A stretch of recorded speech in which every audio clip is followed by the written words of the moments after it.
2047ஆம் ஆண்டிற்குள் இந்தியாவை வளர்ந்த நாடாக மாற்றுவதே நமது ஒரே நோக்கம். மக்களுக்காக இணைந்து பணியாற்றுவோம் எனவும் பிரதமர் மோடி பேச்சு.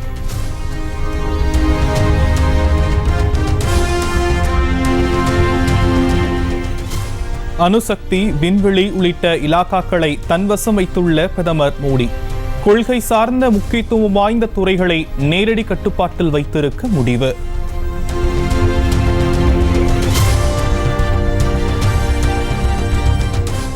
மத்திய அமைச்சர்களின் இலாக்காக்களும் அதிகாரப்பூர்வமாக அறிவிப்பு.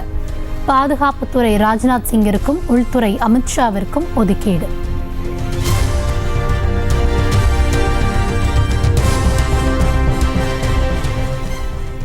தமிழகத்தை சேர்ந்த நிர்மலா சீதாராமனுக்கு இந்த முறையும் நிதித்துறையே ஒதுக்கீடு. ஜெய்சங்கர் வெளியுறவுத்துறை அமைச்சராக தொடர்வார் என்றும் அறிவிப்பு.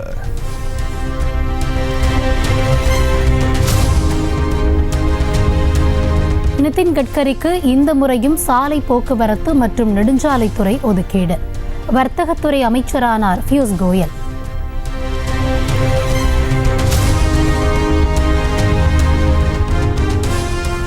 பாஜக தேசிய தலைவர் நட்டாவுக்கு சுகாதாரத்துறை ஒதுக்கீடு.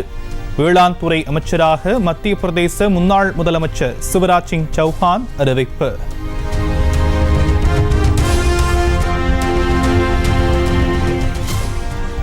அஸ்வினி வைஷ்ணவிற்கு கடந்த முறை ஒதுக்கப்பட்ட ரயில்வே துறை இந்த முறையும் ஒதுக்கீடு. கனரக தொழில்துறையை கர்நாடக முன்னாள் முதலமைச்சர் குமாரசாமி கவனிப்பார் என அறிவிப்பு.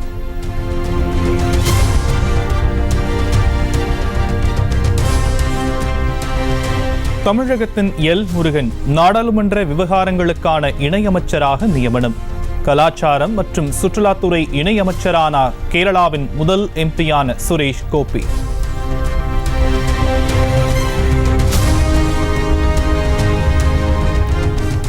பீகார் மாநிலத்திலிருந்து மட்டும் 8 பேருக்கு மத்திய அமைச்சரவையில் இடம்.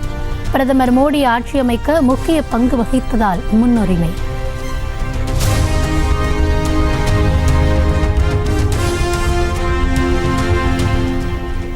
பிரதமரின் வீடு கட்டும் திட்டத்தின் கீழ் அடுத்த 5 ஆண்டுகளில் 3 கோடி வீடுகள் கட்ட நிதி உதவி. பிரதமர் தலைமையில் நடைபெற்ற மத்திய அமைச்சரவை கூட்டத்தில் ஒப்புதல்.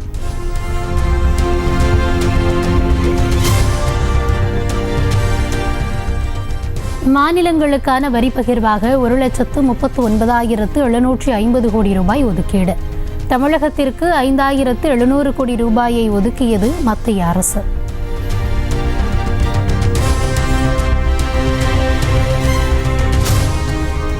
டெல்லியில் உள்ள அமைச்சகத்தில் வெளியுறவுத்துறை அமைச்சராக பொறுப்பேற்றார் ஜெய்சங்கர். ரயில்வே துறை அமைச்சராக அஸ்வினி வைஷ்ணவ் முறைப்படி பொறுப்பேற்றார்.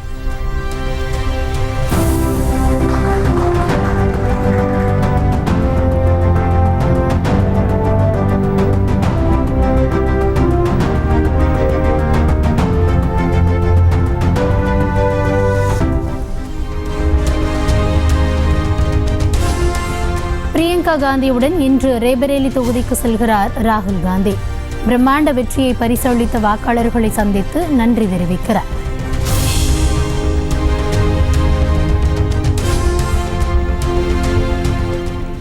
மல்லிகார்ஜுன கார்கேவை சந்தித்து இந்தியா கூட்டணிக்கு ஆதரவு தெரிவித்த பீகாரின் பூர்ணியா தொகுதி சுயேட்சை எம்பி பப்பு யாதவ்.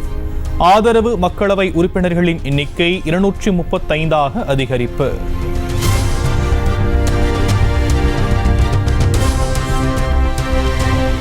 திமுக நாடாளுமன்ற குழு தலைவராக கனிமொழியை நியமித்து முதலமைச்சர் மு.க.ஸ்டாலின் உத்தரவு. மக்களவை திமுக தலைவராக டி.ஆர். பாலுவும், மாநிலங்களவைக்கு திருச்சி சிவாவும் நியமனம்.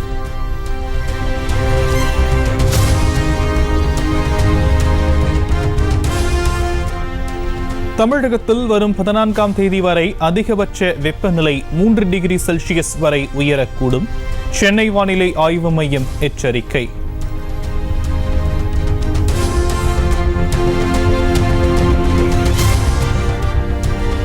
சென்னை கோயம்பேடு சந்தையில் தினமும் 10 ரூபாய் உயரும் 1 கிலோ தக்காளி. மொத்த விலையில் 50 ரூபாய்க்கும் சில்லறை விலையில் 70 ரூபாய் வரைக்கும் விற்பனை.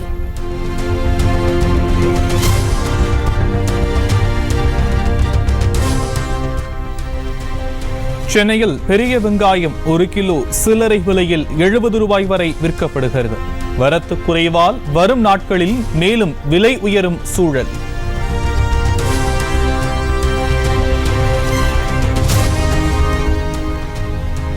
இன்று முதல் பயன்பாட்டிற்கு வந்தது திருச்சி பன்னாட்டு விமான நிலையத்தின் புதிய முனையம்.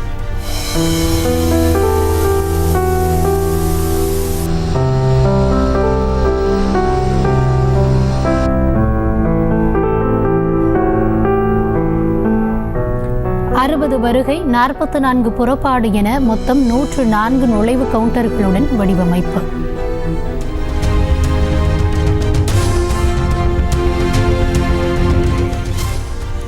அரக்கோணம் சார் பதிவாளர் அலுவலகத்தில் நடந்த லஞ்ச ஒழிப்புத்துறை சோதனையில் கணக்கில் வராத 1,19,000 ரூபாய் பறிமுதல். 5 மணி நேரத்துக்கு மேலாக பொதுமக்களையும் வெளியே விடாததால் உறவினர்கள் வாக்குவாதம்.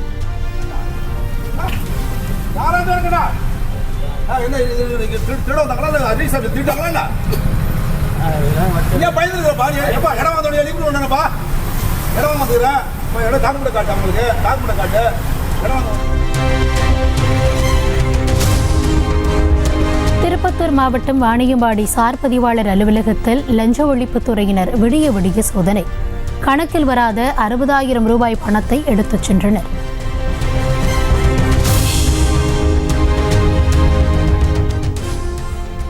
திருநெல்வேலி டிஐஜி பர்வேஷ்குமார் மதுரை மீனாட்சி மருத்துவமனையில் அனுமதி. திடீர் உடல்நலக்குறைவு காரணமாக சிகிச்சை அளிக்கப்படுவதாக தகவல். குடியரசுத் தலைவர் மாளிகையில் அமைச்சரவை பதவியேற்பின் போது சிறுத்தை போன்ற உருவம் நடமாடும் வீடியோ வெளியாகி அதிர்ச்சி. வீடியோவில் தெரிந்த மிருகம் பூனைதான் என டெல்லி போலீஸ் விளக்கம்.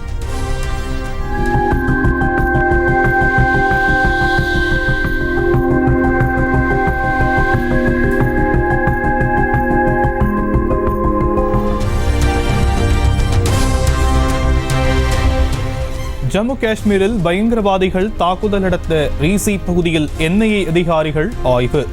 ராணுவம் மற்றும் மத்திய ரிசர்வ் படை உதவியுடன் தீவிர தேடுதல் வேட்டை. மும்பையின் பல்வேறு பகுதிகளில் 2வது நாளாக கொட்டி தீர்த்த கனமழை.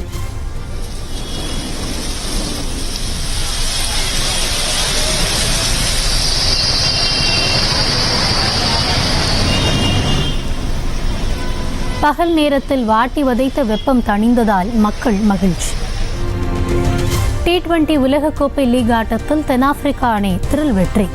4 ரன்கள் வித்தியாசத்தில் வங்கதேசத்தை வீழ்த்தி அசத்தல்.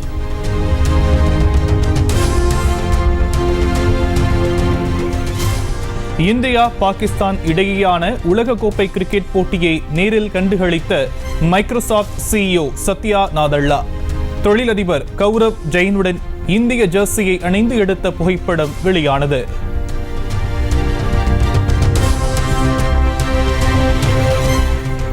திருமண பந்தத்தில் இணைந்த இங்கிலாந்து கிரிக்கெட் வீராங்கனை டானி வியாட் நீண்ட நாள் காதலியான ஜார்ஜி ஹார்ட்ஸுடன் மோதிரம் மாற்றி திருமணம் செய்து கொண்டார்.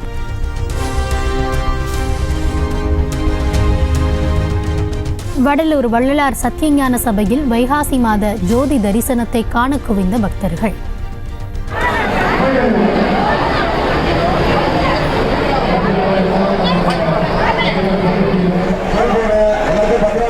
அருட்பெருஞ்சோதி அருட்பெருஞ்சோதி என்ற பக்தி முழக்கத்துடன் தரிசித்து பரவசம்.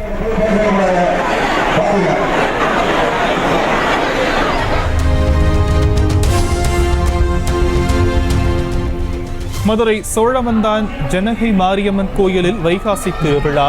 வேத மந்திரங்கள் முழங்க வாசனை திரவியங்களை ஊற்றி குடியேற்றத்துடன் தொடக்கம்.